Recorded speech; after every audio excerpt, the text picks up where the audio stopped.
তো বললাম যে কিভাবে তার শেষ নিঃশ্বাসটা কিভাবে গেল। বলছে নিঃশ্বাস, শ্বাস কমে গেল। শ্বাসের একটা লেভেল থাকে, দেখেন এই বাতাসগুলো যে আমরা নিচ্ছি, আল্লাহ যদি লেভেলটা কমায় দেন আপনি শেষ। শুধু লেভেল কমালেই শেষ। আল্লাহ বলছেন খালাকাকা ফাসাওয়াকা ফাআদালাক, সৃষ্টি করলাম, ভারসাম্যপূর্ণ করলাম, যেখানে যেটা রাখা দরকার সেখানে সেটাই দিলাম। নিঃশ্বাস যে লেভেলে নেন আর ছাড়েন, এটা যদি উঠানামা হয় আপনি শেষ হয়ে যাবেন। কত নাজুক পরিস্থিতি আমরা দুনিয়াতে বেঁচে আছি। একটা নিঃশ্বাস বের হলো, এটা যদি না ঢুকে আপনি শেষ। আবার নিচ্ছেন অক্সিজেন, ছাড়তেছেন হাইড্রোজেন। যেটা নিচ্ছেন সেটা বিশুদ্ধ, যেটা ছাড়ছেন সেটা নাপাক, ঠিক না বেঠিক? সেটা আবার গাছের পাতাগুলো খেয়ে ফেলছে। আপনি যখনই অক্সিজেন ছাড়েন গাছগুলো খেয়ে ফেলে। গাছের পাতা আপনার এই হাইড্রোজেনকে ক্লিয়ার করে পিউরিফাই করে আবার আপনার কাছে ফিরিয়ে দিচ্ছে। এত সুন্দর করে যে রব আমাদেরকে লালন পালন করেন, সেই রব বলছেন আমাকে ভয় করো, আমি তোমাকে বানিয়েছি একটা শরীর থেকে। মেয়েদের ব্যাপারে রাসূল সাল্লাল্লাহু আলাইহি ওয়াসাল্লাম বড় নাজুক ছিলেন। মারা তো দূরের কথা, রাসূল বলেছেন গালিও কোনো মেয়েকে দিও না। যারা মেয়েকে গালি দেয় সেই গালি আমি নবীর উপরে এসে পড়ে যায়। গালিও দিও না। লা তাসুবুল বানাত ইন্নী আবুল বানাত, আমি সব মেয়েদের বাপ, কোন ছেলের বাপ আমি নই। আল্লাহ নিষেধ করেছে। কারি সাহেব বড় সুন্দর তেলাওয়াত করেছে সূরা আহজাব থেকে।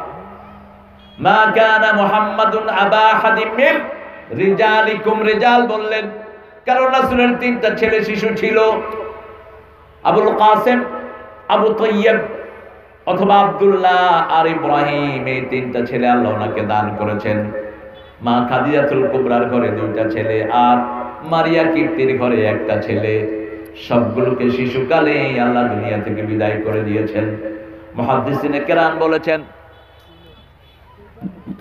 রাসূল সাল্লাল্লাহু আলাইহি ওয়াসাল্লামের সন্তানদেরকে বিদায় করেছেন এই জন্য, বিদায় যদি না করত বড় বড় সব নবীর ছেলেরাও নবী হয়েছে, ঠিক না ঠিক? যেমন ইব্রাহিম আলাইহিস সালামের ছেলে নবী আছে না নাই? ইয়াকুব আলাইহিস সালামের ছেলে নবী আছে না নাই? বড় বড় নবীদের ছেলেরা নবী হয়েছে আলাইহিমুস সালাতু ওয়াস সালাম আজমাইন। বিশ্ব নবীর ছেলে থাকবে নবী হবে না, এটা কেমন কথা? রাসূলের খতম নবুয়তকে হেফাজতের জন্যই আল্লাহ তিনার তিনটা ছেলেকে শিশুকালে বিদায় করে দিয়েছেন। রাসূল সাল্লাল্লাহু আলাইহি ওয়াসাল্লাম বড় বেশি কেঁদেছেন কাসেমের জন্য, বড় বেশি কেঁদেছেন ইব্রাহিমের জন্য। বড় সাধারণ পরিবারে বেড়ে উঠেছেন মুহাম্মদ সাল্লাল্লাহু, নিজের সন্তানদেরকেও সাধারণ পরিবারে দিতেন। মানুষের মধ্যে ঘৃণা করবেন না। আপনার একটু পয়সা হয়েছে তাতে কি হয়েছে? আপনি একটু বড় জায়গায় চাকরি করেন তাতে সবলানি হওয়া, আপনি পুলিশের বড় অফিসার হয়েছেন তাতে কি হয়েছে? মানুষের খাদেম আপনি, ঠিক কি না? আপনি কাউকে তুচ্ছ-তাচ্ছিল্য করবেন না। বহু পয়সাওয়ালাকে দেখি সরা সরা বলিস না, আদবের সাথে কথা বলবি। তুমি যাকে তুচ্ছ-তাচ্ছিল্য করছো ওর বাপ দাদা হয়তো তোমার চেয়ে বড় ধনী ছিলেন। যেমন ঢাকা শহরে এখন নবাব সলিমুল্লাহর সন্তানেরা আত্মীয় স্বজন এখন কাপড় ধোলাই করে, কাপড় ইস্তারি করে, অথচ ঢাকার এখনো অধিকাংশ জায়গা হলো নবাবদের। তিলকালে ইয়ামুন উদাওয়ালুহা বাইনান নাস, এগুলো মানুষের মধ্যে রোটেশনালি চেঞ্জ করেন কে? এমন কাউকে পাওয়া যাবে না যার পরিবারে কোনো পয়সা আলা নাই। আপনাদের এই কিশোরগঞ্জের গর্ব জহিরুল ইসলাম সাহেব নিজে অত্যন্ত গরিব মানুষ ছিলেন। আমার সাথে কথা হতো, স্নেহ করতেন। আল্লাহ অনেক সম্পদের মালিক তিনাকে করেছেন। আমি জিজ্ঞেস করলাম, চাচা আপনি পয়সা আলো হলেন কবে থেকে? কয় যেদিন থেকে তোমার চাচি ঘরে আসছে পয়সা ঢেলা দিছে। রাসূল সাল্লাল্লাহু আলাইহি ওয়াসাল্লামের কাছে এসে এক সাহাবী বলছেন, ইয়া রাসূলুল্লাহ আমি বিয়ে করতে চাই, আমি খুব গরিব মানুষ। রাসূল সাল্লাল্লাহু আলাইহি ওয়াসাল্লাম বললেন, তুমি গরিব যদি হও বিয়ে করো। নিজেই খেতে পারি না, বিয়ে করবো কোথা থেকে? রাসূল সাল্লাল্লাহু আলাইহি ওয়াসাল্লাম বললেন, বিয়ে করো, ওই মেয়েটা বরকত নিয়ে আসবে। বিয়ে করলেন, মেয়েটা বরকত নিয়ে আসলো, সম্পদশালী হয়ে গেল। এই মেয়েদের ভিতরে বরকত রেখেছেন কে? আল্লাহ। আর বাংলাদেশের মেয়েদের মধ্যে বরকত মনে হয় আরো বেশি। এত পরিশ্রমী মেয়ে দুনিয়ার কোন দেশে নাই। আমি যে টুকটাক যে কটা দেশ ঘুরেছি, আমি এক নিঃশ্বাসে বলতে পারবো না কয়টা দেশ ঘুরেছি। আমাদের দেশের মেয়েদের মতো পরিশ্রমী মেয়ে দুনিয়ার কোথাও নেই, কোনো আরব দেশেও নেই। আরব দেশেও রান্নার ব্যাপারে মেয়েদের একটু রিজার্ভেশন আছে। 2-3 দিন মেয়ে রানলে চতুর্থ দিন স্বামীরে বললো পথল ফিরতে পাকঘরে ঢুক, আমি 3 দিন রাখছি, তুই 2 দিন রাখবি, জানো না কোন সিলি কোথায়। কিন্তু আমাদের মেয়েরা সারা বছর রাঁধে, কোনো অবজেকশন নাই, যা বলেন তাই রেঁধে দেয়, ঠিক না বা ঠিক? এরপরে বকাঝকা করেন, চুপচাপ শুনে থাকে, মুখ খুলে কোনো কথা বলে না। এটার উপরে বহু বেয়াদব আছে, মেয়েটার গায়ে হাত তুলে আছে না নাই? সিগারেটের আগুন দিয়ে মেয়েকে পোড়ে মনে রেখে দিস। তুই যদি কোনো মেয়ের গায়ে সিগারেটের আগুন দিয়ে তোর বিবিরে পোড়াস, ও যতক্ষণ মাফ করবে না আল্লাহ তোরে মাফ করবে। মোহরানা দেয় না, মোহরানা মাপ চায়। মাপ চাও কেন? মোহরানা তার অধিকার, বিয়ের আসলে তাকে মোহরানা দিয়ে দিবা। এই সূরা নিসার ভিতরে আল্লাহ বলছেন 3য় 4র্থ আয়াতে, ওয়াতুন নিসা আসাদুকাতিহিন্না নিহলা, সন্তুষ্ট চিত্তে বিবিকে মোহরানা আদায় করে দাও। রাসূল সাল্লাল্লাহু আলাইহি ওয়াসাল্লাম এমন একটা বিয়েও পড়ান নাই যেখানে ক্যাশ মোহরানা দেন নাই। মোহরানা বাকি রাখা সুন্নতের খেলাফ, মোহরানা বাকি রাখা রাসূলের বিবাহের খেলাফ। মা আয়েশাকে বিয়ে করেছেন, মা খাদিজাতুল কুবরাকে বিয়ে করেছেন, 19টা তাজা উট দিয়েছেন মুহাম্মদ সাল্লাল্লাহু আলাইহি ওয়াসাল্লাম, কারণ তিনি ছিলেন ধনীর রমণী, তিনাকে বেশি উট দিয়ে তিনি বিবাহ করেছেন। আবার রাসূলের একজন বিবির বিয়ে আল্লাহ করে দিয়েছেন, পড়িয়েছেন কে? জয়নবের বিয়ে আসমান থেকে আল্লাহ নিজে ওয়াজ পড়িয়েছেন। জয়নব ছিলেন পালক পুত্রের বিবি। যায়েদ বিন হারেসা রাসূলকে মুখে মুখে আব্বা ডাকতেন। মুখে মুখে কাউকে বাপ ডাকলে সে বাপ হয়ে যায় না, এটার কোনো ভ্যালু নাই ইসলামে। বাপ কাউকে পাতানো বাপ। আবার হিন্দু ভাইয়েরা এমনি দড়ি বাঁধে হাতে, দড়ি বাঁধলে তুই আমার জন্মের ভাই, জন্মের ভাই, কেমনে ভাই হইল? এরকম পাতানো কোনো জিনিসের কোনো ভিত্তি ইসলামে নাই। রাসূল তো নিষেধই করেন নাই। জায়নাবকে বললেন, জায়নাব তোমার বিয়ে মুহাম্মাদের সাথে হয়েছে সাল্লাল্লাহু আলাইহি ওয়াসাল্লাম, তুমি এখন মুহাম্মাদের ঘরে চলে যাও। আল্লাহু আকবার। বিয়ে পড়িয়ে দিয়েছেন কে? এই হাদিস থেকে হেড ওভার 4 বিবাহ জায়েজ, কিন্তু শর্ত হলো ছেলের পরিবার মেয়ের পরিবারকে চিনতে হবে। যদি না চিনে ভেজাল হওয়ার সম্ভাবনা আছে না নাই? কথা বলে একটার সাথে বিয়ে হয় আরেকটা, চিনতে হবে দুই পরিবার। এগুলো যায় কয় এই এতিমখানার ছেলেরা 3টা এক লগে ছুটছে, একই ড্রেস। কষ্ট হচ্ছে বোধহয় আপনাদের একটা সত্তা থেকে। এই জন্য এখানেও তৌহিদ, আমরা সবাই এক জাতি, মানুষে মানুষে কোনো ভেদাভেদ নাই, ঠিক কিনা? এক। আমাদের বাপ কয়জন? কি নাম? আদম। কি নাম? আদম। মায়ের নাম কি?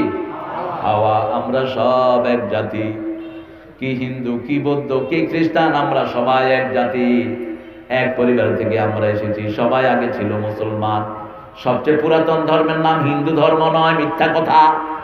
সবচেয়ে পুরানো ধর্মের নাম হলো ইসলাম। ইসলাম ইসলাম কারণ পৃথিবীর প্রথম মানুষ তিনি ছিলেন মুসলিম, ঠিক না বা ঠিক?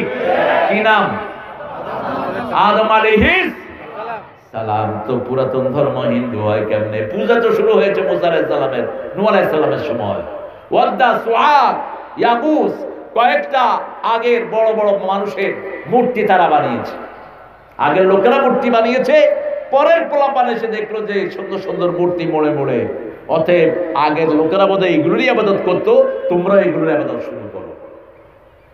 এর আগে মূর্তি পূজা ছিল না পৃথিবীতে। নূহ আলাইহিস সালামের সময় পর্যন্ত মানুষের কোনো রোগও ছিল না, কোনো মহামারীও ছিল না। কারণ রোগ নাই, মহামারী নাই, মানুষের গুনাহ থাকলে এগুলো আসে। রাসূল বলেছেন 4 কারণে মানুষের রোগ শোক হয়। কয় কারণ? 4 কারণে ভূমিকম্প হয়। মা আয়েশা সিদ্দিকা জিজ্ঞেস করলেন, মা হুয়া সাবাবুল জালজালা, কেন ভূমিকম্প হয়? রাসূল সাল্লাল্লাহু আলাইহি ওয়াসাল্লাম বললেন, যেখানে মদ ছড়ায়, যেখানে জিনা ছড়ায়, যেখানে মানুষ হারাম খায়, আছে না নাই? কথা বলেন না কেন? বাদ্যযন্ত্র আছে না? এই 4টা যেখানে ছড়ায় ওখানেই মহামারী আসে। এটা এখন দুনিয়াতে নাই বোধহয়। ক্যাসিনোর ভিতরে প্রথম কি থাকে? প্রথম হলো বাজনা, তারপরে খায় মদ, তারপরে করে বাজে কাজ, ঠিক না ঠিক? এগুলো যখন উঠে যাবে ওই এলাকাতে, মহাবিপদ থেকে ওই এলাকায় হেফাজত করবেন কে? এখন তাকিয়ে দেখেন যে এলাকায় জিনা ব্যভিচার বেশি, মদ বেশি, সেখানে করোনাও কোথায়? কথা কম না করে এসি রুমের ভিতরে বলে, এসি রুম না, বাহিরেও আছে। মদ খায় পানির মতো, যেখানে চাইবেন আপনি মদ পাবেন। বাংলাদেশেও এরকম পরিবেশ কেউ সৃষ্টি করতে চেয়েছেন, আমরা সেটা করতে দেব না, আমাদের যতক্ষণ হায়াত আছে, ঠিক কিনা? গ্রামে গঞ্জে যেগুলো মদ খায় ধরে হাত পা ভেঙে চেয়ারম্যানদের হাতে তুলে দেন, আর চেয়ারম্যান যদি মদ খায় পিছায় এলাকা ছাড়া করে দেন। এই চেয়ারম্যান আমাদের কোনো দরকার নাই, যে চেয়ারম্যান মদ খাবে আর চরিত্রহীন কাজ করবে। মদ হলো সব পাপের মা। একটা লোককে ধরে নেওয়া হলো, বলা হলো ভাই তোর কিচ্ছু করতে হবে না, 3টা পাপ তোরে করতে বলছি, তুই কোনটা করবি ঠিক কর। হয় মদ খাবি, না হয় হত্যা করবি, না হয় জিনা করবি, কোনটা করবি কর। সে চিন্তা করলো মদটাই তো সহজ, খাইছে মদ, করছে জিনা, করছে হত্যা। আল খামরু উম্মুল খাবায়েস, এজন্য মদের কথা আল্লাহ প্রথম এনেছেন। ইন্নামাল খামরু ওয়াল মাইসিরু ওয়াল আনসাব ওয়াল আজলাম রিজজুম মিন আমালিশ শায়তান ফাজতানিবুহু লাআল্লাকুম তুফলিহুন। মদ, জুয়া, লটারি মরা মানুষের জন্য স্তম্ভ করা, এগুলো শয়তানের পাপিষ্ঠ কাজ। এগুলোর কাছে যেও না, তুমি সফল হয়ে যাবা। কার কথা? আল্লাহর কথা। বাংলাদেশে আলহামদুলিল্লাহ আমরা কত শান্তিতে আছি, ঠিক না ঠিক? কালকে আমাকে একজন বলছে, হুজুর আমেরিকান অ্যাম্বাসেডর যদি আপনাদের কোনো মাহফিল দেখে ও আত্মহত্যা করবে। হ্যাঁ, কেন আত্মহত্যা করবে? এই জন্য ওরা মাস্ক বেঁধে লকডাউন দিয়েও করোনা ঠেকাইতে পারতেছে না, প্রতিদিন 4000 5000 করে মরতেছে। আর আমাদের গ্রামের লোকেরা লক্ষ লক্ষ লোক খোলা মাঠের নিচে কিচ্ছু ছাড়া বসে বসে ওয়াজ শুনে, একটার কোণে আরেকটা বসে থাকে, ঠিক কিনা? এই দেখেন কি সম্পর্ক, দেখেন। কইছে 3 ফিট দূরে থাকার জন্য, ও আরো 3 ফিট ভিতরে ঢুকছে। কিসের 3 ফিট? নাক ঘুরালে আরেকজনের নাকে লাগে, ঠিক আছে? আমার হাতে এসে চুমু খায়। এই যে কাল পরশু মাহফিলে গেলাম, কয়েক লক্ষ লোক, একজনের উপরে আরেকজন পড়ছে। হেফাজতের মালিক কে? তবে আমরা চাই দুনিয়া থেকে সব মহামারী চলে যাক, ঠিক না ঠিক? কোন মহামারী কারোর জন্য ভালো নয়। আমার আত্মীয় মারা গেলে যেমন কষ্ট হয়, আরেকজনের তো তেমনি কষ্ট হয়। এই জন্য আমরাই দোয়া করি, আল্লাহ মহামারী থেকে আপনি সারা দুনিয়াকে হেফাজত করে দেন। আল্লাহ বলছেন মহামারী কিভাবে যাবে শোনো। লাউ আন্না আহলাল কুরা আমানু ওয়াত্তাকাউ লাফাতাহনা আলাইহিম বারাকাতিম মিনাস সামাই ওয়াল আরদ। যদি কোন গ্রামের লোক, কোন এলাকার লোক, কোন শহরের লোক আল্লাহকে ভয় করে, আমার পরিবারের যদি আল্লাহকে ভয় করে, আকাশ জমিনের সব বরকতের দুয়ার আমি তাদের জন্য খুলে দেই। আর যখন বরকত আসবে কোনো বেমার থাকতে পারবে না। বরকত আসার একটাই হলো পথ, ঈমান আনতে হবে কার উপর? আর যারা ঈমান আনবে তাদের প্রধান দায়িত্ব হলো as-সালাতু খায়রুম মিনান, প্রধান দায়িত্ব হলো ঈমান আনার পরে মসজিদে যাবে। আল্লাযীনা ইউমিনুনা বিল গায়বি ওয়া ইউকিমুনাস সালাতা ওয়া মিম্মা রাযাকনাহুম ইউনফিকুন। আল্লাহ বলছেন গায়েবের প্রতি ঈমান আনো, নামাজ কায়েম করো, আল্লাহর রাস্তায় খরচ করো। আল্লাহ যে সম্পদ তোমাকে দিয়েছে খরচ করো। খরচ করলেই রাসূল সাল্লাল্লাহু আলাইহি ওয়াসাল্লাম বলেছেন মুনফিকান খালাফান মুমসিকান তালাফান। কেউ যখনই খরচ করে, যা খরচ করলো সাথে সাথে আল্লাহ ওটা পূরণ করে দেয়। আর যে খরচ থেকে বিরত থাকলো তার সম্পদকে ধ্বংস করে দেন কে? কোরআনের জন্য যারা খরচ করে তাদের পয়সা যোগান দিয়ে দেন কে? জহুরুল ইসলাম সাহেবের জন্য আমি দোয়া করছি, অনেক দোয়া করেছি। এই জন্য মানুষটা যা করেছেন সব করেছেন বাজিতপুরে। কিশোরগঞ্জের লোকদের জন্য তার হৃদয় ছিল সবচেয়ে বড়, ঠিক কিনা? বড় হসপিটাল যেটা, সেটা কোথায় করেছে? কোথায়? বাজিতপুরে। দেখেন গ্রামের লোকের জন্য। এরকম সব এলাকার পয়সাওয়ালা যদি পয়সাগুলো সঠিক কাজে ব্যয় করত, বাংলাদেশ এতদিনে অনেক ধনী হয়ে যেত। ঠিক না ঠিক? হাজার কোটি টাকার মালিক, নিজের দেশের কোনো খবর, নিজের এলাকার কোনো খবর নাই, এরকম মানুষের সংখ্যাই বেশি। সেজন্য আল্লাহ বলছেন, একটা সত্তা থেকে বানিয়েছি, তোমরা মানুষে মানুষে ঝগড়া বিবাদ করো না। তোমার পাশের ঘর হিন্দুর ঘর, সে যদি খাইতে না পায় তাকে খাওয়াও, তার গায়ে যদি কাপড় না থাকে কাপড় দাও। আর যদি তোমার মুসলমান হয়, তোমার ডাবল দায়িত্ব হয়ে গেল। এক হলো মানুষ আর এক হলো মুসলমান। ঠিক না ঠিক? তোমার ভাই যদি না খেয়ে থাকে, তুমি যদি পেট পুরে খাও, তুমি মুসলমান না। কার কথা? লা ইউমিনু আহাদুকুম, তোমাদের মধ্যে কেউ মুমিন না। মান আশতা নাফসাহু ওয়া জারহু জায়ে, যে নিজে পেট পুরে খেলো, তার প্রতিবেশী না খেয়ে থাকলো। হোক সে হিন্দু, হোক সে বৌদ্ধ, হোক সে বেনামাজি। ঘরের পাশে 40 ঘরের খবর নেন, ডান পাশে 40, পিছনে 40, সামনে 40, এই হলো আপনার প্রতিবেশী। প্রতিবেশী হৃদয়ের পাশাপাশি, হোক সে ভিন্ন ধর্মী, ভিন্ন ভাষাভাষী, প্রতিবেশী হৃদয়ের পাশাপাশি। প্রতিবেশীর খবর নিতেন মুহাম্মদ সাল্লাল্লাহু আলাইহি সাল্লাম। হোক ইহুদি, রাসূল সাল্লাল্লাহু আলাইহি ওয়াসাল্লামের সাথে কি সম্পর্ক ছিল মানুষের? তিনি ঘর থেকে বেরিয়েছেন, ঘরে আসছেন, একজন ইহুদি এসে বলছে, ইয়া রাসূলুল্লাহ, আমার ছেলেটা মারা যাচ্ছে। রাসূল বললেন, তোমার ছেলেটা মারা যাচ্ছে কোথায়? কয় ঘরের ভিতরে। আসেন। তাড়াতাড়ি রাসূল চলে গেলেন তার ঘরে। আমরা হলে বলতাম, ভাই তুমি ইহুদি, তোমার কাজ তুমি করো। ঠিক না ভাই? কথা কন না কেন?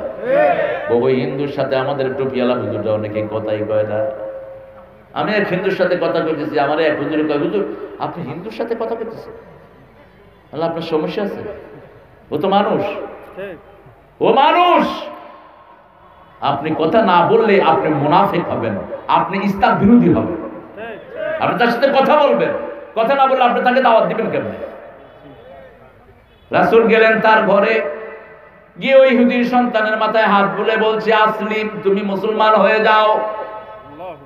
ছেলে বাপের দিকে তাকায়, বাপ মাথা ঝুঁকে দিয়ে বলছে, মুহাম্মদ যা বলে তুমি শুনে নাও। ছেলে পড়ে নিয়েছে, লা ইলাহা ইল্লাল্লাহু মুহাম্মাদুর রাসূলুল্লাহ সাল্লাল্লাহু।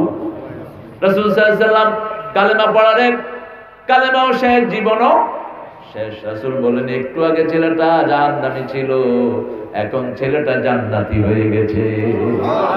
রাসূল বললেন, লাকুনু মাউতাকুম বিল কালিমাত, তোমরা যখনই কোনো মুমূর্ষু রোগী দেখো, মুমূর্ষু রোগীর কানে পৌঁছিয়ে দাও, লা ইলাহা ইল্লাল্লাহ, লা ইলাহা ইল্লাল্লাহু মুহাম্মাদুর রাসূলুল্লাহ সাল্লাল্লাহু। মানুষকে ভালোবাসেন, আপনাকে ভালোবাসবেন কে? আল্লাহ। মানুষকে ঘৃণা করবেন না, পাপীকে না, পাপকে ঘৃণা করেন, পাপকে ঘৃণা করেন, পাপীকে নয়। এক জায়গায় গাঁজার আড্ডা হচ্ছে, কি করবেন? যা ছেলেগুলোকে সালাম দেন। ছেলেরা কি করবে? এই মিয়া সালাম দেন কেন? যেটা করে। আমি তখন ঢাকা ভার্সিটিতে পড়ি, 1988। অনার্স শেষ করে মাস্টার ডিগ্রি, ফার্স্ট ইয়ারের মাস্টার ডিগ্রি ছাত্র আমি। তো বাসা থেকে নামাজে যাচ্ছি, দেখি যে কোনায় বসে বসে বলা মানে গাঁজা ডলতেছে। আসসালামু আলাইকুম, সালাম দেন কে? সালাম দেন কে? আমি বললাম, সালাম দেন কে মানে? তোর নাম কি? কয়, স্যার আমার নাম হলো আব্দুল খালেক। উঠে দিছে দৌড়। দ্বিতীয় দিন আবার বসছে, কয় ওই যে আইতে আছে সালাম দিবে, গাঁজা বানাইস না এনে। গাঁজা বানাইতে পারবেন, ওই যে সালাম লয়ে শুধু সালাম। দেখেন কত বড় ঔষধ। আজ থেকে 10 বছর আগে আমি ইংল্যান্ড থেকে বোধহয় আসছি। তো এয়ারপোর্টে আমরা তো গ্রিন সিগন্যাল দিয়ে বের হই, আলহামদুলিল্লাহ প্রশাসনিক সহযোগিতা সারা দুনিয়াতেই পাই। তো দুবাই থেকে আমার এক ভক্ত অনেকগুলো লাগেজ নিয়ে আসতেছেন। উনি কয় যে, হুজুর ও দেখেন পুলিশ আর কাস্টম অফিসাররা কেমনে আমার দিকে তাকাইতেছে, আমার সব রেখে দিল। আমি 8 বছর পরে দেশে আসছি। আমি শোনো, গিয়ে আল্লাহ মাগরে সালাম দাও, জোরে সালাম দাও। দেখবা যে তোমার আর কিছু কইবে না। ঠিকই এর যখন ডাকছে আসসালামু আলাইকুম ওয়া রাহমাতুল্লাহ, কয়েকজনে কয় এই সালাম দেয় দিকে, এই মিয়া সালাম নিয়ে আইছো আর কিছু আর নাই, যাও। সালাম কার নাম? কার নাম?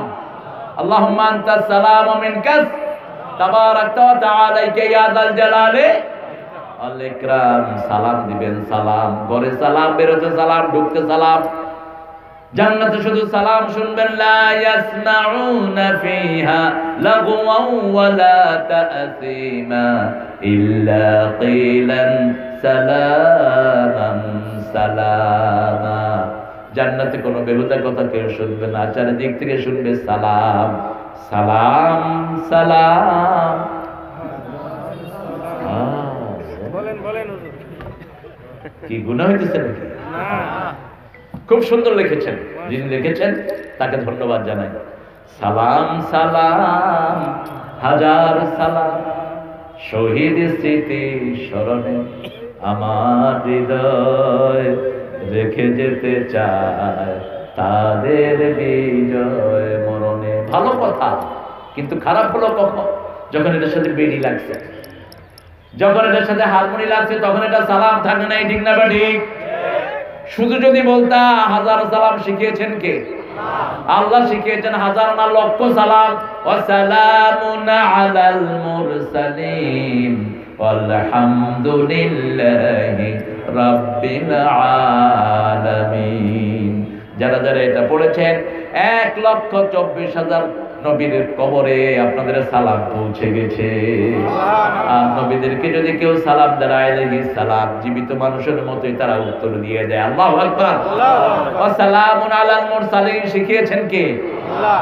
আল্লাহ। সে আল্লাহ বলছেন আমি তোমাদেরকে একটা সত্তা থেকে বানিয়েছি, তোমার বিবিকে বানিয়েছি।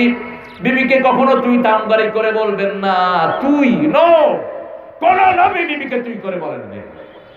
নূহ আলাইহিস সালামের বিবি কাফেরা ছিলেন, লূত আলাইহিস সালামের বিবি কাফেরা ছিলেন। তাহতা আবদাইন সালিহাইন ফাখানাতাহুমা। সূরা তাহরিমে আল্লাহ বলছেন দুই নেককারের আন্ডারে ছিলাম, কিন্তু তাদের সাথে খেয়ানত করেছে দুই বিবি। লূত আলাইহিস সালামের বিবি সমাজের লোকদেরকে সহযোগিতা করত। 4 ফেরেশতা এসেছেন ইব্রাহিম আলাইহিস সালামের সাথে দেখা করলেন। নবীদের অভ্যাস ছিল ওনাদের বাড়িতে মেহমান আসলে আগে নাস্তা দিতেন। কি দিতেন? নাস্তা। আগে নাস্তা দিতেন, আগে খাওয়া দিতেন, যা থাকতো। আর ইসলাম যারা মানে না, যারা না, তাদের ঘরে গেলে কোনো খাওয়া নাই, যাওয়ার সময় কয় আজকে তো খাইলেন না, আরেকদিন জানুন না। এটা ইসলামের শরাফত না। ইব্রাহিম আলাইহিস সালামের কাছে 4 জন মেহমান আসলেন, তিনি সাথে সাথে বাছুর জবাই করলেন। তিনি যখন খাওয়া দিলেন দেখে যে কেউ হাত খোলে না, অসম্ভব সুন্দর 4 জনের চেহারা। আস্তে করে একজন বললেন, কি স্যার কি বলতেছেন? আমাদের স্যার, অনেকের স্যার, আলহামদুলিল্লাহ বলবেন। স্যারকে স্যার বলতে আমার আপত্তি নেই, কিন্তু আমি ওই ট্রাম্পকে কোনোদিন স্যার বলবো না। এই ট্রাম্প শেষ, বাইডেন, বাইডেন নাম ধরে বলবে, এটাই ওরা খুশি হয় বেশি। কিন্তু প্রাইমারি স্যার আমার স্যার, ফোরকানিয়ার হুজুর আমার হুজুর। উনি কোরআন শিক্ষা দিয়েছেন, ওনার মর্যাদা অনেক উপরে। আহা, আমরা বুঝলাম না। আমরা বাচ্চাদেরকে ইংরেজি স্কুলে দেই, কি খুশি হয়, 2টা পয়সা হয়েছে, যেমনি হোক হয়েছে আর কি, 2টা পয়সা। পোলার দিছে ইংরেজি স্কুলে, ছেলে কয় ড্যাডি, বাবে কয় আহ আমার ছেলে কি জানি কই আমার ডাকে, আমি হেয়া বুঝি না। মারে কয় মামি, মা কয় আমারে মামি, কস কেন তোর মামার বউরে কি কবি? কি ভেজাল। আমরা তো কোরআনের শব্দগুলি বলি। আম্মা উম্মুন থেকে একবার বললে 30 নেকি আমল নামায় উঠবে।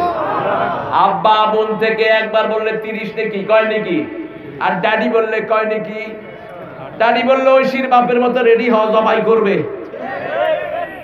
জবাই করবে। ইংরেজি স্কুলগুলোতে আরবি ঢুকাও, কোরআন ঢুকাও, ছেলেদেরকে চরিত্রহীন বানায় না। মাস্টার মাইন্ড, গত সপ্তাহে ব্যানার হেডিং ছিল, মাস্টার মাইন্ডের এক মেয়েকে ক্লাসমেট 6টা মিলে ধর্ষণ করে দুনিয়া থেকে বিদায় করেছে। কারণ যেখানে কোরআন থাকে না সেখানে এগুলো থাকবে, ঠিক না ঠিক? কোরআন আছে যেখানে চরিত্র আছে, কোরআন নাই যেখানে চরিত্র নাই। কোন মাদ্রাসার সামনে তো পোলাপান টিপি করতে খাড়ায় না? মহিলাদের মাদ্রাসা আছে না? খাড়ায় কেউ চিরকুট নিয়ে খাড়ায়? খাড়ায় কেউ? খাড়ায় না। কেন খাড়ায় না? কারণ ওখানে বোরকা পরা মেয়েরা যায়। কি পরা? এই বসো, তোমার টাকাইতেছি, বসো বসো বসো, এই আমার মুসলিম, বসো বসো, ঘুমাইছি এতক্ষণ। ও মনে রমজানের রোজার শেষে এলো খুশির, তুই আপনাতে আজ বিলিয়ে দে শুন আসমানি তাগীর। রমজানের রোজার শেষে এলো খুশির। তাকওয়ার মাস কোনটা? তুই পড়বি ঈদের নামাজ রে মন সেই ঈদগাহে, যে ময়দানে সব গাজী মুসলিম হয়েছে শহীদ। ময়দানে সব গাজী মুসলিম হয়েছে শহীদ। শহীদ হতে রাজি আছেন না নাই? হাত তুলে আমাকে দেখান।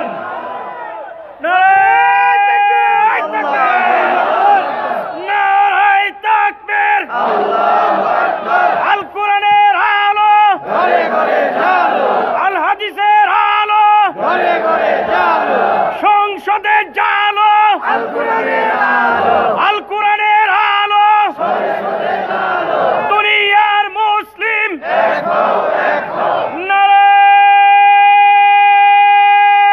তাকবীর। হয়েছে? একটুখানি হয়েছে। তোর জীবনে ভরে মারলো যারা ইট পাথর ছুড়ে, সে পাথর দিয়ে গড়ে তোলে প্রেমেরই মসজিদ। পাথর দিয়ে গড়ে তোলে প্রেমেরই মসজিদ। মনে রমজানের রোজার শেষে এলো খুশির, ঢাল হৃদয়ের তোর তস্তরিতে শিরনি তৌহিদে, তোর দাওয়াত কবুল করবেন হযরত আয়ে মনে উম্মীদ।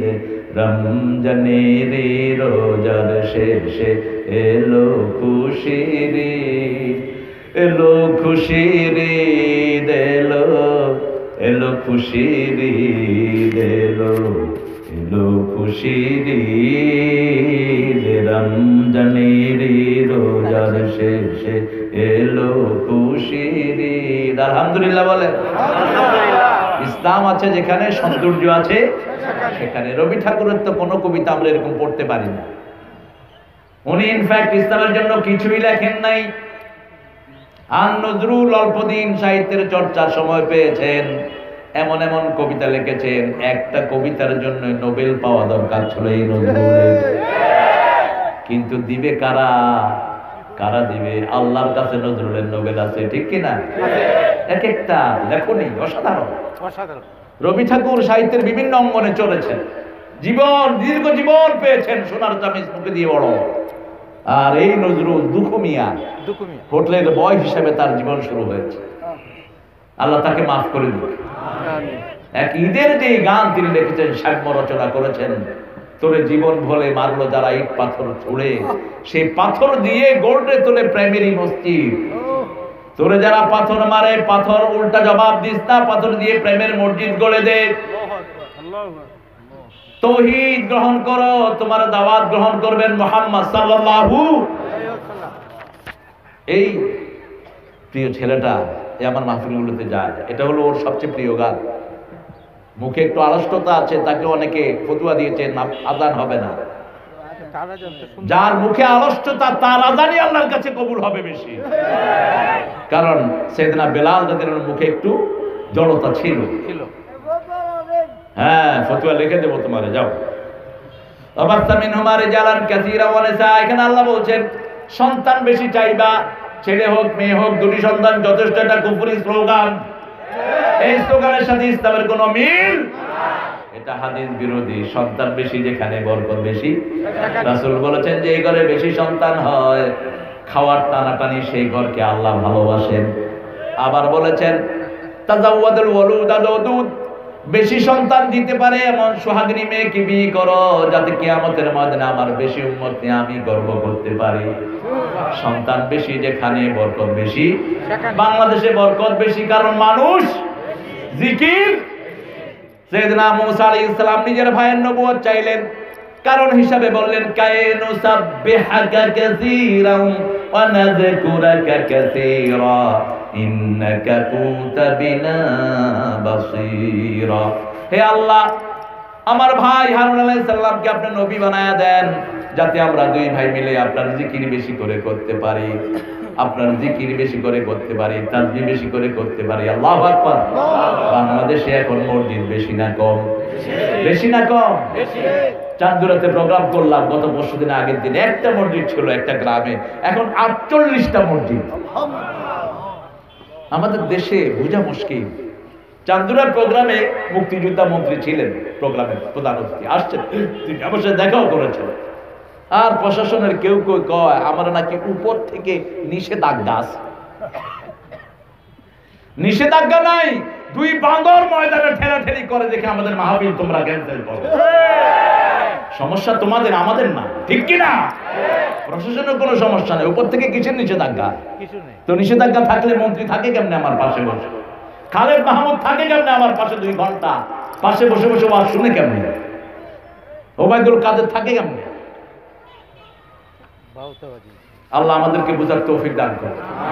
তবে আমাদের মনে কষ্ট নাই, এই যে মতি এখানে সুন্দর মসজিদের উদ্যোগে আয়োজন করেছে, যেখান থেকে যে ভাইয়েরা শুনেছে সবাই চলে এসেছে, ঠিক না বেঠি? পোস্টারও করতে দেয় না, লিফলেটও নাই, পোস্টারও নাই, লিফলেটও নাই, বাইকিংও নাই, কিচ্ছু দিও না, তারপরে লক্ষ মানুষ আসবে কোরআন শুনতে। এটাই হলো কোরআনের বরকত। আলহামদুলিল্লাহ বলো। সন্তান বেশি চাইবো, যে পরিবার বিয়ে করে সন্তান চায় না ওরা জিনাকার। রাসূল বলেছেন যারা বিয়ে করলো সন্তান চায় না ওরা জিনাকার। ওরা কি? জিনাকার। আবার বিয়ে করে গোপন রাখে তারাও জিনাকার। বিয়ে করে গোপন রাখবা না, বিয়ে করে প্রকাশ দিবা, জানান দিবা আমি বিয়ে করেছি। যেমন রাতের বেলায় আপনি বিবিকে নিয়ে হাঁটছেন, কেউ কেউ উল্টাপাল্টা ধারণা করতে পারে, আপনি মানুষের মাইন্ডকে ক্লিয়ার করে দিবেন। রাসূল সাল্লাল্লাহু আলাইহি ওয়াসাল্লাম রাতের বেলায় মা সাফিয়া রাদিয়াল্লাহু আনহা তিনি হাঁটা পছন্দ করতেন, ওনাকে হাতে নিয়ে হাঁটছেন, 3 জন সাহাবী যাচ্ছেন, রাসূল আগে সালাম দিলেন সাল্লাল্লাহু। বুখারীর বর্ণনা বলে ডেকে বললেন শুনো আমার সাথে কে জানো নাকি? ইয়া রাসূলুল্লাহ আমরা ধারণা করি না। তিনি বললেন তোমরা ধারণা করো না ঠিক, কিন্তু শয়তান রগে রগে হাঁটতে পারে, শয়তান যেন তোমাদের মনে কোনো খারাপ চিন্তা না ঢুকায়। আমি তোমাদের মনগুলো পরিষ্কার করে দিচ্ছি। আমার পাশেই হলেন তোমাদের মা সাফিয়া রাদিয়াল্লাহু আনহা। আপনি মসজিদের ইমাম, আপনার কাছে কেউ কেউ আসতেই পারে। যেমন আমি এক এলাকায় গেলাম, যুবক ছেলেরা আমাকে বলছে মসজিদের ইমাম স্কুলের একটা মেয়ের সাথে টাঙ্কি মারে। টাঙ্কি মারে মানে? মেয়েরা যদি টাঙ্কি মারে তো মেয়ে মারাই যাবে, এত বড় টাঙ্কি কেমনে মারে? কই হুজুর আপনি বুঝছেন না? আমার বুঝার দরকার নেই, ব্যাপারটা কি খুলে বলো। তাই এখানে একটা মেয়ে আসে, মেয়ে আসলেই হুজুরের সাথে গিয়ে হুজুরের রুমে কথা বলে। আমি হুজুরকে ডাকলাম, দেখে বললাম যে হুজুর কথা কি ঠিক? কয় 100% ঠিক। তো যে আপনার রুমে এসেছিল সে কি যা? আমার ভাগ্নি এসেছিল, কথা বুঝলেন তো? মনে লাগে ভাগ্নি। আমি তো আপনি এটা বলে দেন জনগণকে, এটা মানুষকে বলে দেন, এটা বুখারীর বর্ণনা। মানুষের মধ্যে যেন কোনো ভুল বোঝাবুঝি, আপনার ভাগ্নি তো আপনার কাছে আসতেই পারে, আপনার বোন আপনার কাছে আসতেই পারে, আপনি বলে দেন, তাই তো হয়ে গেল। মানুষের মনটাকে ক্লিয়ার করে রাখবেন। আল্লাহ বলছেন আবাত্তা মিনহুমা রিজালান কাসীরা ওয়া নিসা ওয়াত্তাকুল্লাহ। আবার বললেন তাকওয়ার কথা, আল্লাযী তাসাআলুনা বিহি ওয়াল আরহাম। মায়ের রেহেম যেখানে বাচ্চা থাকে ওটার নাম হলো রেহেম। আল্লাহ বলছেন রহম থেকে রেহেম, যে রেহেমের সম্পর্ক ছিন্ন করে আমি আল্লাহ তার সাথে রহমতের সম্পর্ক ছিন্ন করে ফেলি। যে রেহেমের সম্পর্ক ছিন্ন করে তার কোনো ইবাদত কবুল হয়? নিকটাত্মীয়র সম্পর্ক কখনো ছিন্ন করবেন না। আগে যদি দান করেন নিকটাত্মীয়কে করেন, ওয়াতাল মাল আলা হুব্বিহি যাবিল কুরবা। নিকটাত্মীয়কে আগে সম্পদ দিবেন, খুশি হবেন কে? আল্লাহ ঈমানকে মজবুত করে দিবেন। সে আল্লাহ জাল্লা শানহু বলছেন ইন্নাল্লাহা কানা আলাইকুম রাকিবা। 24 ঘন্টা আমাদেরকে যিনি দেখেন তিনার নাম কি? আল্লাহ। আল্লাহ বলছেন মা মিন কাউলিন ইল্লা লাদাইহি রাকিবুন আতীদ। এমন কোন কথা, এমন কোন কাজ নাই যেটার সচিত্র ভিডিও আমি আল্লাহর কাছে নাই। সচিত্র যেটা আমি রেকর্ড করি না। দুনিয়ার রেকর্ডগুলো বাহিরের চামড়া থেকে হয়, বাইরের কথাগুলো হয়, কিন্তু অন্তরের কি অবস্থা এটা রেকর্ড করে রেখেছেন কে? এই জন্য আমি বলে থাকি যে সমস্ত আলোচকরা বাহিরে আলোচনা করেন বেশি, ওনারা যেন দীর্ঘ সময় নামাজে দাঁড়িয়ে থাকে, ওনারা দীর্ঘ সময় আল্লাহর আদালতে দাঁড়িয়ে নিজের মুহাসাবাটা করেন। অনেক বক্তা মুডের চোটে মানুষের সাথে হাতও মিলাতে পারে, কথাও বলতে পারে, মসজিদে যায় না। আজীব, কেন? ওনার ইজ্জত কমে যাবে। যে ইজ্জত তোকে মসজিদে নেয় না, ওই ইজ্জতের তোর দরকার নাই। ওই ইজ্জতকে তুই নদীতে ফেলে দে। মসজিদে গেলে ইজ্জত বাড়ে, ঠিক কিনা? কিসের পর্দা করস তুই? কার থেকে পর্দা করস? সবাইকে আদর করি, সম্মান করি। কোন কোরআনের আলোচক যেন কারো বিরুদ্ধে কথা না বলে। আপনার ভাই, আমার ভাই হয়তো একটু ভুল ত্রুটি আছে, আমরা সবাই সংশোধন হয়ে যাই, ঠিক না বেটি? আমার ভাইকে আমি সংশোধন করব, আপনি আমাকে সংশোধন করবেন, এটাই হওয়া উচিত। কিন্তু ওই অমুক, এ হেমুক, এর ঈমান নাই, ও কাফের, ও মুশরিক, এগুলো বলার দরকার কি? আমাদের অনৈক্যের কারণে সারা পৃথিবীর অমুসলিমরা আমাদেরকে শেষ করছে। আমাদের 20 লক্ষ রোহিঙ্গাকে বাংলাদেশে ঢুকিয়েছে, ঠিক কিনা? চোখে দেখেন না? আমরা নিজেরাই খেতে পাই না। আমাদের দেশে কত মানুষের ঘর বাড়ি নাই, তারপরে 20 লক্ষ রোহিঙ্গা আমাদের উপরে চাপের মতো আছে। আমরা তাদেরকে দেখছি, ঘর বানিয়ে দিচ্ছি, অথচ আমাদের অনেক লোক শীতে মারা যাচ্ছে এখন, ঠিক না বেটি? কথা বলেন না কেন? এটা আমাদের অনৈক্যের কারণে হয়েছে। সেজন্য আমরা মুসলমান, দর্শে নিজামি বুঝি না, আলিয়া বুঝি না, আমরা সবাই এক। সবাই কি? আল্লামা শফি আমাদের সবার উস্তাদ, ঠিক না বেটি? বাবুনগরী আমাদের সবার উস্তাদ, আল্লামা কামালউদ্দিন জাফরি আমাদের সবার। সমস্যা কি? বুখারী থেকেই তো পড়ছেন। কার জ্ঞান বেশি, কার জ্ঞান কম, এটা হিসাব করবেন কে? আল্লাহ। এটা হিসেবে দায়িত্ব তুমি নাও কেন? একজন রিকশাওয়ালার জ্ঞান আমার চেয়ে বেশি হতে পারে, একজন ঠেলা গাড়িওয়ালা আমার চেয়ে আল্লাহর বেশি প্রিয় হতে পারে। আমি সেটা জানি না, এজন্য প্রত্যেককেই সম্মান করব। রাসূল সাল্লাল্লাহু আলাইহি ওয়াসাল্লাম একজন অন্ধকে একটু বাঁকা চোখে দেখেছেন, আল্লাহ সূরা নাযিল করেছেন আবাসা ওয়া তাওয়াল্লা আন জাআহুল আ'মা। তুমি মুখ ফিরিয়ে নিয়েছো, আবাসা ওয়া তাওয়াল্লা, তোমার কাছে একজন অন্ধ এসেছে। রাসূল সাল্লাল্লাহু আলাইহি ওয়াসাল্লাম এই আয়াতের পর থেকে, সূরার পর থেকে আব্দুল্লাহ ইবনে উম্মে মাকতুম যখনই আসতেন রাসূল দাঁড়িয়ে তাকে বসতে দিতেন। এবং তবুকের ময়দানে যেদিন রাসূল গেলেন, উম্মে মাকতুমকে মদিনার প্রেসিডেন্ট বানিয়ে গেলেন। সুবহানাল্লাহ। উম্মে মাকতুম রাদিয়াল্লাহু আনহুকে মদিনার প্রেসিডেন্ট বানালেন, এত বড় মর্যাদা দিলেন মুহাম্মদুর রাসূলুল্লাহ সাল্লাল্লাহু আলাইহি ওয়াসাল্লাম। সে আল্লাহ বলছেন ইন্নাল্লাহা কানা আলাইকুম রাকিবা। আত্মীয়তার সম্পর্ক আজকে ঠুনকো কারণে শেষ হয়ে যাচ্ছে। ভাই ভাই ঝগড়াঝাটি, জমি নিয়ে ঝগড়াঝাটি, টাকা পয়সা নিয়ে কিলাকিলি। আপনার ভাই আপনার কিছু খাচ্ছে, আপনি তাকে ছেড়ে দেন, আবার বড় ভাইয়ের উপরে জুলুম করে ছোট ভাইরা আল্লাহকে ভয় করো। তোমার ভাই তোমার জন্য অনেক কিছু করেছে, তোমার ভাই বিদেশে না গেলে হয়তো তোমরা 3 বেলা খাওয়াই পেতে না, এরকম পরিবার আছে না? সেই বড় ভাইকে সম্পদ থেকে বঞ্চিত করে দিচ্ছে না। 3 ব্যক্তির কোনো দোয়া কবুল হয় না। এক, যে কবিরা গুনার ভিতরে ডুবে থাকে, সুদ খাচ্ছে অনবরত, বিভিন্ন রকমের গোপন গুনার সাথে জড়িত, তার কোনো দোয়া কবুল। নিকটাত্মীয়র সম্পর্ক ছিন্ন করেছে, ভাইয়ের সাথে কথা বলে না, আপন বোনের সাথে কথা বলে না, মায়ের খবর রাখে না, তারপরে বাপের খবর রাখে না, খালাতো ভাই খালাতো বোন, এই যে আত্মীয়তার যে চেইন। রাসূল সাল্লাল্লাহু আলাইহি ওয়াসাল্লাম মা খাদিজাতুল কুবরার বান্ধবীদের কাছে পর্যন্ত উপঢৌকন পাঠাতেন। মা আয়েশা সিদ্দিকা বলছেন, বুখারীর বর্ণনা, মুসলিমের বর্ণনা, যে আমি কোন মহিলাকে এত ঈর্ষা করে নেই যতটা করেছি খাদিজাতুল কুবরাকে। কেন? অন্য বিবিরা জিজ্ঞেস করলেন কেন? মা আয়েশা বলতেন রাদিয়াল্লাহু আনহা, রাসূল যখনই কোনো ছাগল জবাই করতেন, ছাগলের গোশতকে টুকরো টুকরো করে খাদিজার বান্ধবীদের বাড়িতে পাঠিয়ে দিতে। খাদিজার কথা বললে তিনার চোখগুলো ছলছল হয়ে যেত। আমি বলে থাকি আল্লাহর সবচেয়ে প্রিয় পাত্র মুহাম্মদ সাল্লাল্লাহু, আর মুহাম্মদ সাল্লাল্লাহু আলাইহি ওয়াসাল্লামের সবচেয়ে প্রিয় পাত্র হলেন খাদিজাতুল কুবরা রাদিয়াল্লাহু। আনহা সারা জীবন খাদিজার কথা বলেছেন মুহাম্মদ সাল্লাল্লাহু, আর প্রায় বলতেন আল্লাহর আরশের নিচে জমিনের উপরে খাদিজার চেয়ে শ্রেষ্ঠ কোনো মহিলা নাই। সেজন্য আল্লাহ জাল্লা শাআনহু বলছেন তাসাআলুনা বিহি ওয়াল আরহাম, তোমাদের রেহেমের সম্পর্কগুলো তোমরা বজায় রাখবে। বাপের বন্ধু, মায়ের বান্ধবী, এদের সাথেও সুন্দর সম্পর্ক রাখা, এদেরকে হাদিয়া দেয়, এটা রাসূলের সুন্নাহ। নাসাইয়ের বর্ণনা তিনি 5 জনের কথা বলেছেন, এর মধ্যে বলেছেন বাপের বন্ধুদের সাথে সম্পর্ক রাখবা, মায়ের বান্ধবীদের সাথে সম্পর্ক রাখবা, এতে সদকায়ে জারিয়া হয় পিতামাতার জন্য। মরা মানুষের জন্য 3 দিনা 40 করার কোনো সিস্টেম ইসলামে নাই। 3 দিনা 40 যেটা আমরা করি খাওয়ার উৎসব, এটাকে কুফরি বলেছেন মুহাম্মদ সাল্লাল্লাহু আলাইহি সাল্লাম। মুসলিম শরীফের হাদিসে বলেছেন 2টি কাজ হলো আমার উম্মতের জন্য কুফরি। একটা হলো তাআনুন ফিন নাসাব, একটা হলো কারো বংশ ধরে গালি দেয়া, কোন এলাকা ধরে গালি দেয়া, তোমার বাড়ি কই, কটিয়া দিয়া, কটিয়ার মানুষ খারাপ হারাম, এটাকে কুফরি বলেছে। এলাকা ধরে গালি দেয়া, বাড়ি ধরে গালি দেয়া, অমুক গোষ্ঠী ধরে গালি দেয়া, তাআনুন ফিন নাসাব। আরেকটা হলো নিয়াহা। নিয়াহার 2টি অর্থ, একটি হলো বিলাপ করে কান্না করা, স্বামী মারা গেল, স্ত্রী মারা গেল, চিৎকার করে কাঁদা, এটাকে নিয়াহা বলা হয়েছে। আরেকটা বলা হয়েছে, নাসাইয়ের বর্ণনায় রাসূল সাল্লাল্লাহু আলাইহি ওয়াসাল্লাম বললেন মরা মানুষের জন্য কোনো খায়ের আয়োজনকে নিয়াহা ধরতাম। 3 দিনা 40 কোনো সিস্টেম ইসলামে নাই। খাওয়াতে যদি হয় যারা খেতে পায় না তাদের ঘরে খাবার পৌঁছান, কোন এতিমখানার ছেলেরা খেতে পায় না সেখানে পৌঁছান।